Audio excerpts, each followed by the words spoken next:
مسلمان حکمران ہیں جو اب تک تماشائی بنے بیٹھے ہیں اور حسب روایت زبانی جمع خرچ کر رہے ہیں، مذمتی بیانات دے رہے ہیں، ایک بزدلانہ خاموشی انہوں نے اختیار کیا ہے۔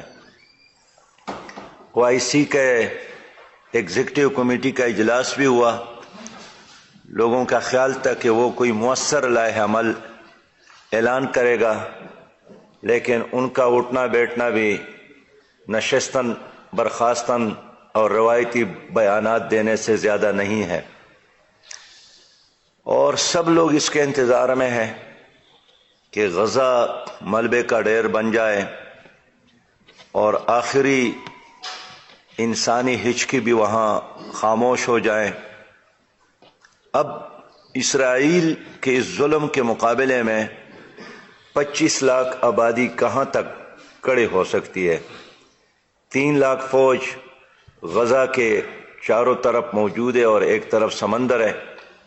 افسوس یہ ہے کہ خود مصر نے بھی سرائے سینا میں ان کے جانے کے راستے بند کیے ہیں اور اعلان کیا ہے کہ ہم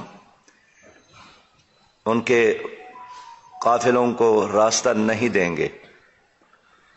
اب اسرائیلیوں کے اس ظلم کے مقابلے میں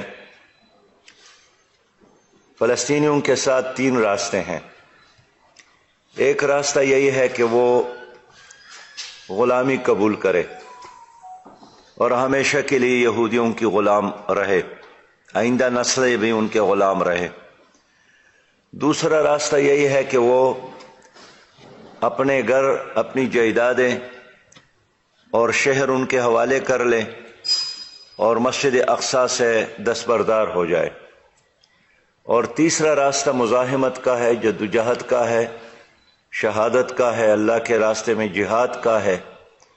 تو غزہ کے لوگوں نے یہی فیصلہ کیا ہے کہ ہم نہ گھر چھوڑیں گے، نہ مسجد اقصی سے دستبردار ہو جائیں گے، نہ یہودیوں کی اور اسرائیلیوں کی غلامی قبول کریں گے، اور انہوں نے جدوجہد کا راستہ اختیار کیا۔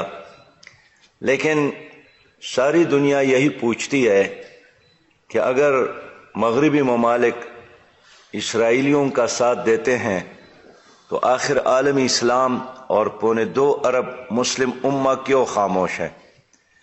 وہاں کے بچوں کی آوازیں آپ کیوں نہیں سن رہے ہیں؟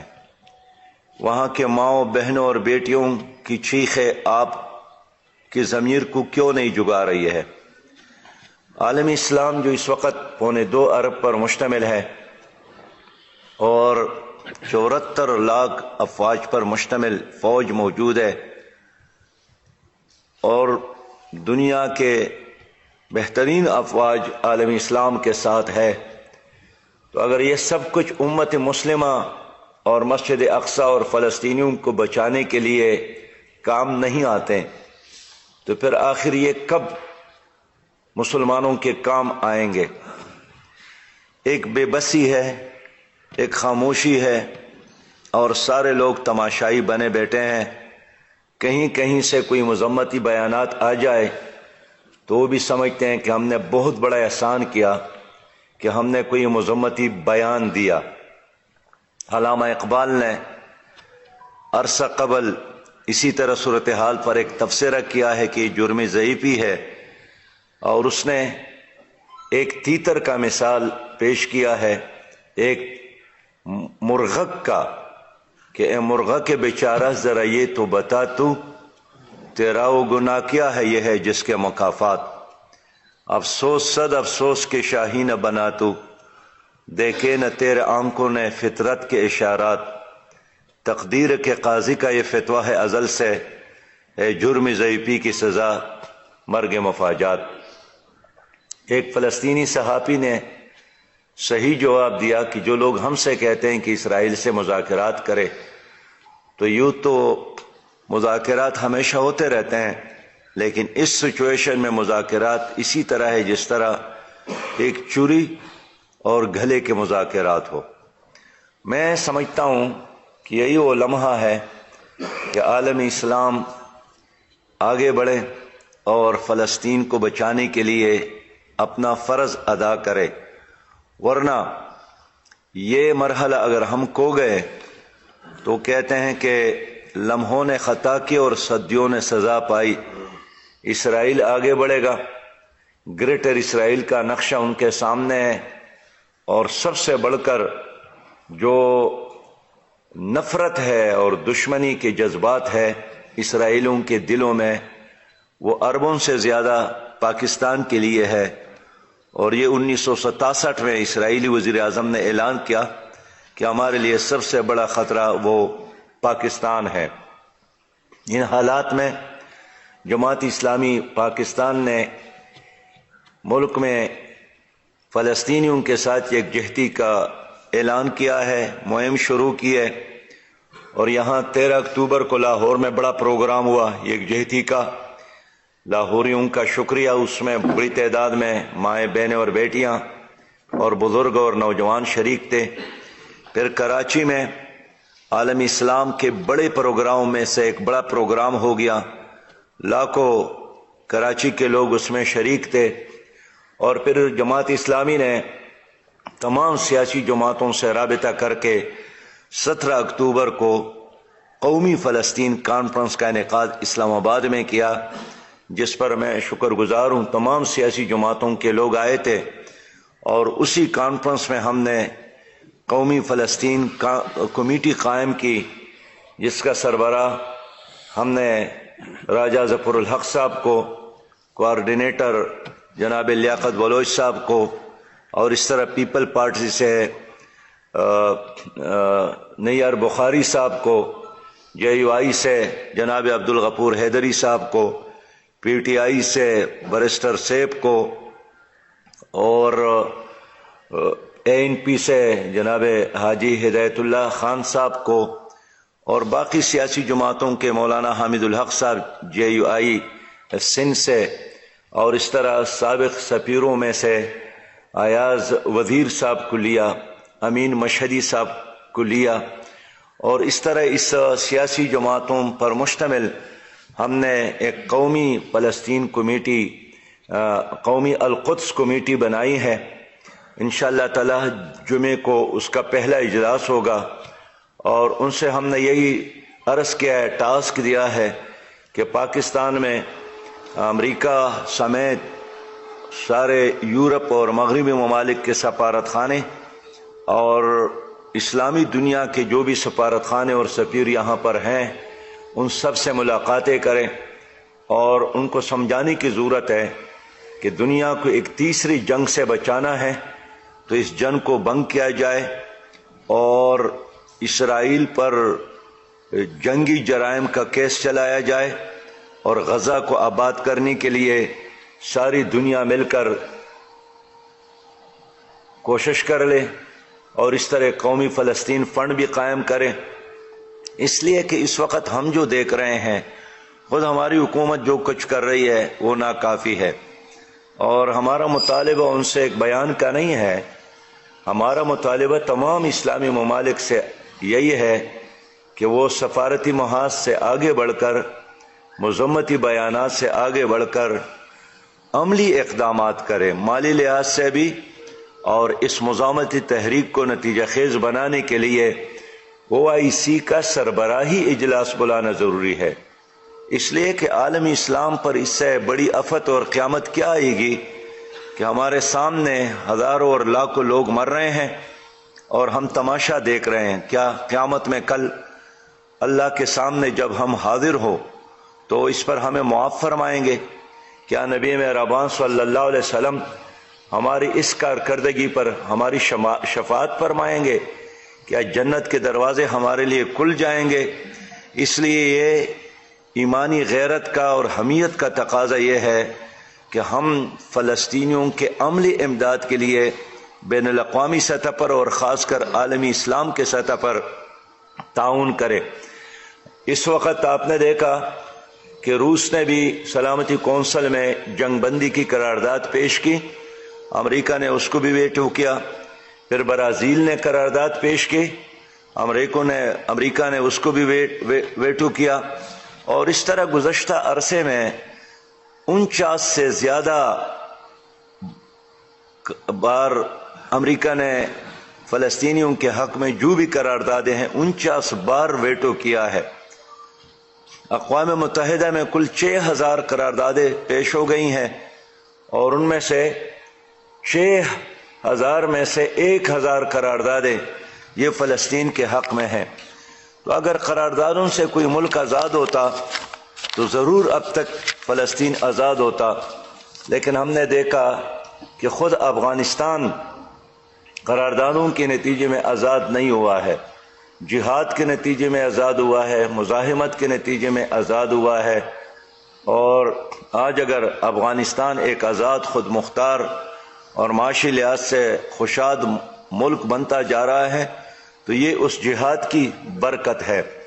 محترم صحافی حضرات، آپ جانتے ہیں کہ ہمارے کئی اسلامی ممالک نے اسرائیل کے ساتھ تعلقات بنانے کی کوشش کی، ان کو تسلیم کرانے کے لیے ایک ماحول بنانے کی کوشش کی، لیکن ان تمام ممالک کو اب یہ معلوم ہونا چاہیے کہ اسرائیل کو تسلیم کرنے سے مسئلہ فلسطین حل نہیں ہوگا، اور نہ کبھی اسرائیلیوں نے کسی معاہدے کی پاسداری کی ہے، نہ اوسلو معاہدے کی پاسداری کی ہے، نہ کیمپ ڈیوڈ معاہدے کی پاسداری کی ہے، حتیٰ کہ 1917 کے اعلان بالفور معاہدے کی پاسداری کی ہے۔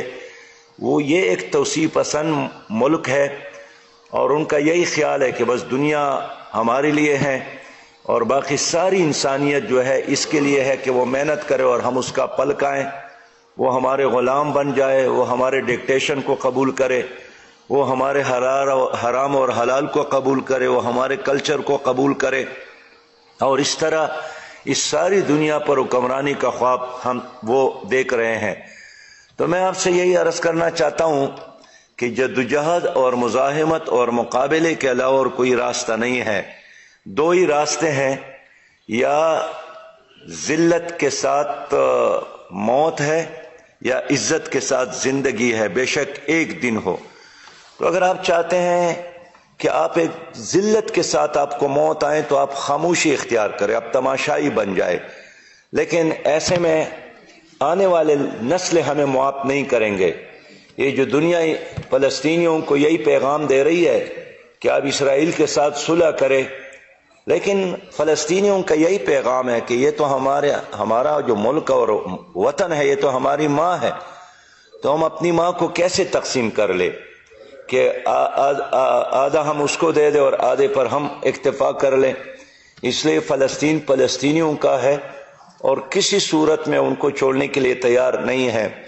صلاح الدین ایوبی نے یہی کہا تھا کہ جہاں 100 شیروں کی قیادت ایک گیدڑ کی ہاتھ میں ہو اس پر حملہ کرو، لیکن جہاں 100 گیدڑوں کی قیادت ایک شیر کی ہاتھ میں اس پر حملہ نہ کرو۔ میں سمجھتا ہوں کہ عالم اسلام کا ہر شہری، ہر امتی فلسطین کو بچانے کے لیے ہر قربانی دینے کے لیے تیار ہے، لیکن یہ کام تو حکمرانوں کا ہے کہ امت کے وسائل کو استعمال کرے۔ اب قیصر شریف مجھے بتا رہے تھے کہ لاہور کے ایک بہن جو ایک اخبار میں کام کرتی ہے، ٹی وی چینل میں اینکر ہے، اس نے اپر کیا ہے کہ میں نے اپنے گھر والوں سے اجازت لی ہے، اور جب بھی غزہ جانے کا موقع ملے سب سے پہلے مجھے ہراول دستے میں شامل کرے۔ اور اس بی بی نے کہا کہ میں بھی چاہتی ہوں کہ اپنے ان ماؤں، بہنوں اور بیٹیوں کے پاس جا کر شہادت ہو تو بھی مجھے ملے، اور جدوجہد ہو تو بھی اس کا موقع ملے۔ تو عالم اسلام کی یہی کیفیت ہے۔ کل میں چترال تھا، وہاں بچے بھی پرجوش تھے، بزرگ بھی پرجوش تھے، لیکن جب تک حکمران بیدار نہیں ہوتے تو صرف جلسے اور جلوس اور احتجاج مسائل کا حل نہیں ہے۔ ان جلسے اور جلوسوں کا فائدہ صرف یہی ہے کہ فلسطینیوں کو پتہ چلے کہ عالم اسلام ان کے پشت پر ہے۔ اور میں خراج تحسین پیش کرتا ہوں استنبول کے لوگوں کو، قاہرہ کے لوگوں کو، صنعاء کے لوگوں کو، تہران کے لوگوں کو، کابل کے لوگوں کو، اسلام آباد اور کراچی اور لاہور، پاکستان کے ہر شہر کے لوگوں کو کہ انہوں نے بھرپور احتجاج کیے۔ اب اس سے بھی آگے بڑھ کر ہم نے یہی طے کیا ہے کہ اس وقت فلسطینیوں کو آپ کی مالی تعاون کی ضرورت ہے، اور کل جماعت اسلامی کے تحت پورے ملک میں فلسطینیوں کے لیے فنڈ اکٹھا کیا جا رہا ہے۔ ہر مسجد میں انشاءاللہ تعالی ہم ائمہ علماء کرام سے درخواست کرتے ہیں کہ قوم کے رہنمائی فرمائیں، اور یہی جہاد ہے، یا آپ عملی جہاد کریں اگر موقع ملے اور ریاست اجازت دے، ورنہ مالی جہاد کریں جس کا آپ اس وقت مکلف ہے، اور ساری انسانیت کو فلسطینیوں کے پش پہ لانے کے لیے قولی جہاد کرے، میڈیا کے ذریعے جہاد کرے، تحریر کے ذریعے جہاد کرے، تقریر کے ذریعے جہاد کرے۔ تو کل جماعت اسلامی انشاءاللہ تعالی یہ فنڈ جمع کرے گی۔ لوگ عموماً پوچھتے ہیں کہ اس فنڈ کو ان تک پہنچانے کے لیے راستے کیا ہے، تو الحمدللہ ہم فنڈ جمع کر کے پہنچائیں گے نہیں، بلکہ ہم نے پہنچانا شروع کیا ہے، اور الخدمت فاؤنڈیشن کے دستے اس وقت بھی استنبول میں موجود ہے، اور ریلیف کے کاموں میں جو بین الاقوامی ادارے ہیں، ترکی کے ادارے ہیں، مصر کے ادارے ہیں، باقی اسلامی دنیا کے ادارے ہیں، ان کے ساتھ مل کر وہ ریلیف کے اس آپریشن میں الحمدللہ آپ کی نمائندگی اس وقت جاری ہے، تو ان کے ذریعے آپ کا ایک ایک پیسہ ان کو پہنچانے کا ایک مکمل نظام اور نیٹ ورک موجود ہے۔ میں پاکستانیوں سے یہ بھی اپیل کروں گا کہ ان ملٹی نیشنل کمپنیوں کے مصنوعات کا بائیکاٹ کرے جو پیسہ جمع کرتے ہیں اور اسرائیلیوں کا ساتھ دیتے ہیں، تو اس قتل عام میں اس پیسے کا بھی ہاتھ ہے جو ملٹی نیشنل کمپنیاں جمع کر کے اسرائیلیوں کو سپورٹ کرتے ہیں۔ ایک کمپنی ہے، کل اس نے کوئی 1 کروڑ غزہ کے لیے دیا ہے، جی میک ڈونلڈ نے، لیکن یہ تو نہیں بتایا کہ روزانہ 4000 ٹن خوراک وہ اسرائیلیوں کو پہنچاتا ہے، اسرائیلی فوج کو پہنچاتا ہے، اور اس طرح کچھ چندہ دے کر مسلمانوں کو دھوکہ دینے کی کوشش کرتے ہیں۔ میں اپیل کرتا ہوں کہ ان تمام مصنوعات کا بائیکاٹ کریں جن کا فائدہ اسرائیلیوں کو ہے، جن کا فائدہ یہودیوں کا ہے۔ میں آپ کا شکریہ ادا کرتا ہوں۔ انشاءاللہ تعالی یہ ایک مہم ہے، جدوجہد ہے، جاری رہے گا، اور میں صحافی حضرات کا شکریہ ادا کرتا ہوں کہ اس جدوجہد میں اس کا حصہ بہت نمایاں ہے، اور آپ لوگ ہراول دستے کا کردار ادا کر رہے ہیں۔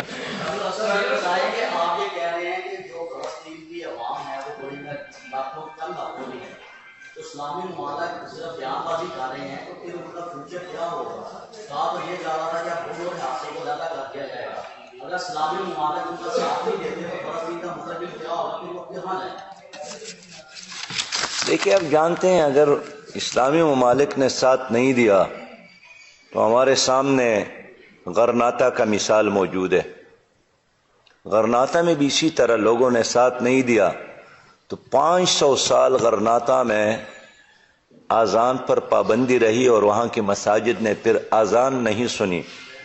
سقوط بخارا، سقوط بغداد، یہ ساری مثالیں ہمارے سامنے ہیں۔ 30 لاکھ لوگ قرطبہ اور غرناطے سے نکالے گئے یا شہید کیے گئے، ان کے سروں کی مینار بنائے گئے، ان کی بیٹیوں کے اجتماعی جلوس نکال کر ننگا کیے گئے، ان کے مساجد استبل بنائے گئے، اور ہم نے یہی دیکھا ہے۔ اگر مسلمان بیدار نہیں ہے تو ہمارے سامنے بابری مسجد کس طرح شہید ہو رہی تھی، اور ساری دنیا تماشا دیکھ رہی تھی، اور کچھ غنڈے اور کچھ بدماش اور کچھ دہشت گرد بیلچے اور کیا کہتے ہیں اس کو آلات لے کر، ہتھوڑے اٹھا کر اس مقدس گنبد کو توڑ رہے تھے، مینار کو توڑ رہے تھے، ساری دنیا تماشا دیکھ رہی تھی۔ تو ہم اس لیے چاہتے ہیں کہ اس سے پہلے کہ یہ مزاحمت ختم ہو، عالمی اسلام، مسلمان حکمران عملی تعاون کے لیے وہاں پہنچے، عملی تعاون کے لیے وہاں پہنچے۔ اچانک 15 کروڑ ڈالر کی عالمی بینک نے پاکستان کو رضامندی ظاہر کر دی ہے، اور ساتھ ہی ورلڈ بینک نے بھی 1.5 کروڑ روپے کی گرانٹ کی فراہمی کی منظوری بھی دینے کی بات کرتی ہے. اور پاکستان میں 4 دن پہلے جہاں پہ 40 پیسے پیٹرول سستا ہوتا تھا، ایک دم 40 روپے سستا کر دیا گیا، اور پاکستان کو فلسطین اور مسجد اقصی کے لیے خاموش رہنے کے لیے یہ سب کیا جا رہا ہے. پاکستان کیوں خاموش ہے؟ دیکھیے، اس وقت عالم اسلام کے حکمران اور عوام آمنے سامنے ہیں، اور پوری امت اس ایشو میں ایک طرف کھڑی ہیں اور حکمران دوسرے طرف کھڑے ہیں. اور ظاہر ہے ورلڈ بینک اور IMF ایسے آزاد ادارے نہیں ہیں، وہ بھی پنجہ یہود میں ہے اور اپنے مقاصد کے لیے ہمیشہ اس کو استعمال کرتے ہیں. لیکن ہمارے مشکلات کا علاج، پاکستان کی معاشی مشکلات کا علاج نہ 15 کروڑ ہے اور نہ 15 ارب ڈالر ہے. ہمارا علاج ایک ہی ہے کہ ملک میں کرپشن ختم ہو، ملک میں مس مینجمنٹ ختم ہو، اور ملک میں صالح اور دیانتدار قیادت سامنے آ جائے. اس وقت سب سے اہم ایشو چونکہ غزہ ہے، اس لیے میں زیادہ بات اس پر کرنا چاہتا ہوں. سراج صاحب، غزہ کی آپ نے بات کی ہے، لیکن ہماری سیاست کی جو چیزیں ہیں اس میں اب یہ چیز دیکھنے میں آ رہی ہے، آپ کی دونوں سیاستدانوں سے قربت بھی ہے، ملاقاتیں بھی ہیں، عمران خان صاحب سے اور نواز شریف سے. اب ہمارے یہاں یہ بحث چل رہی ہے کہ ایک یہودی ایجنٹ جو ہے وہ قید ہے اور دوسرا جو ہے وہ آ رہا ہے. تو آپ کو لگتا ہے یہ دونوں یہودی ایجنٹ ہیں اور یہ پراپوگنڈا کیا پاکستان میں ختم نہیں ہونا چاہیے اگر یہ نہیں ہے جو یہ پراپوگنڈا کرتے ہیں؟ بہرحال میں تو میڈیا سے یہی اپیل کرتا ہوں، خاص کر الیکٹرانک میڈیا سے، فرنٹ میڈیا سے، سوشل میڈیا سے، کہ اگر پاکستان میں کچھ لابیز ایسی ہیں جو فلسطین اور غزہ کے اس اہم ایشو کی بجائے جعلی اور مصنوعی ایشوز کو اٹھانے کی کوشش کرتے ہیں، تو پاکستانی ہونے کے ناطے، ایک انسان ہونے کے ناطے اسی ایشو پر مرکوز رکھے، قوم کی نمائندگی کرے، ترجمانی کرے، رہنمائی کرے، جس کا اس وقت امت کو ضرورت ہے.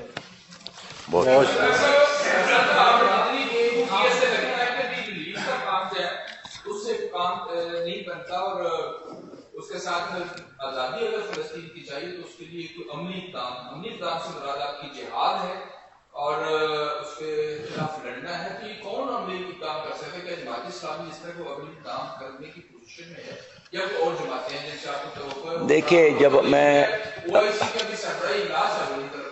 میں جب عملی اقدام کی بات کرتا ہوں تو میں حکمرانوں سے مطالبہ کرتا ہوں کہ وہ اس مزاحمت میں ان کا عملی طور پر ساتھ دے.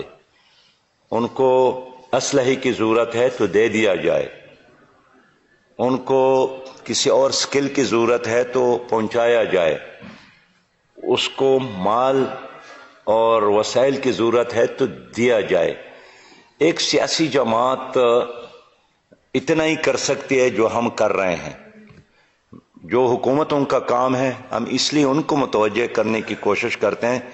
اگر آپ لوگوں نے یہ نہیں کیا تو میں دیکھتا ہوں کہ عالمی سطح پر، خاص کر عالمی اسلام کے عوام ہوں گے اور حکمرانوں کے گریبان ہوں گے. جی شیخ صاحب، جب مسئلہ کشمیر تھا تو اس کے حل کے لیے جو ہے ڈائریکٹ بھی کیے گئے. قاضی حسین احمد صاحب نے بڑی توجہ بھی کی تھی اور مجاہدین بھی یہاں سے گئے. آپ سمجھتے کہ جماعت اسلامی کے پاس مجاہدین ہیں اور ان کو فلسطین بھیجنا چاہیے اور اس جنگ میں جو ہے اپنا کردار ادا کرنا چاہیے؟ پوری قوم مجاہد، ویسے یہ پوری امت بیدار ہے، چند مجاہدین کی بات نہیں ہے، پوری قوم تیار ہے، کچھ لوگوں کی بات نہیں ہے. لیکن سب سے اہم کام تو یہی ہے کہ حکمران اس کے لیے تیار ہو جائے. تو جن کو ہم نے ٹریننگ دی عالمی سطح پر 74 لاکھ فوج ہے، یہ 74 لاکھ فوج یہ عالمی اسلام کی فوج ہے.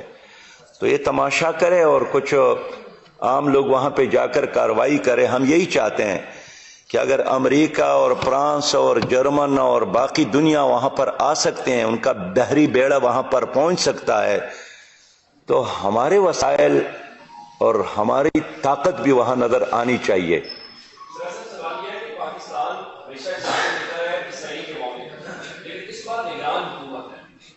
کہیں پاکستان دفاعی پوزیشن کے اوپر تو نہیں ہے، پاکستان ایک نگران حکومت ہونے کی وجہ سے طرح ٹوٹ کے پوزیشن نہیں لے رہا. اگر کوئی الیکٹڈ گورنمنٹ ہوتی، کوئی پراپر گورنمنٹ ہوتی تو صورتحال مختلف ہوتی. کیونکہ پاکستان میں ایک بحث ہے کہ عرب ممالک اگر اسرائیل کو تسلیم کر رہے ہیں جو اس کے ہمسائے ہیں، تو آپ کو کیا مسئلہ ہے؟ آپ بھی تسلیم کر لیں. کہ اس لابی کا اثر ہے، نگران حکومت ہونا وجہ ہے، یا کوئی اور وجہ ہے؟ دیکھیں، نگران حکومت کے وزیر اعظم نے جو سٹیٹمنٹ بالکل ابتدا میں دیا تھا، ٹویٹ کیا تھا 2 ریاستی حل کا، پوری قوم نے اس موقف کو مسترد کیا ہے. وہ پاکستان کا موقف نہیں ہے، وہ قائد اعظم کا موقف نہیں ہے، وہ ہمارا 76 سالہ موقف نہیں ہے، وہ فلسطینیوں کا موقف نہیں ہے. یہ ایک دھوکہ ہے جو فلسطینیوں کے ساتھ کرنے کی کوشش کچھ لوگ کر رہے ہیں. ہمارا بالکل واضح اعلان یہی ہے پاکستان کا کہ فلسطین فلسطینیوں کا ہے، اور ادھر ادھر سے جو یہودی وہاں پر جمع ہیں اور اب وہاں اپنا قبضہ انہوں نے برقرار رکھا ہے، یہ ہر لحاظ سے ناجائز ہے. اور یہ اعلان آپ کو یاد ہوگا 1934 میں مسلم لیگ کے اجلاس میں ہوا تھا. 23 مارچ 1940 کو پاکستان کا قرارداد بعد میں منظور ہوا، فلسطینیوں کے ساتھ یکجہتی پہلے ہوا. 1948 میں پھر قائد اعظم نے اس موقف کو دہرایا تھا کہ ہم کسی بھی صورت میں اسرائیل کو تسلیم نہیں کریں گے، یہ ایک ناجائز ریاست ہے. اور آج تک پاکستان اسی موقف پر قائم ہے. لہذا کوئی وزیر یا کوئی وزیر اعظم اس موقف کو تبدیل کرنا بھی چاہے تو یہ ان کی غلط فہمی ہے. بہت شکریہ.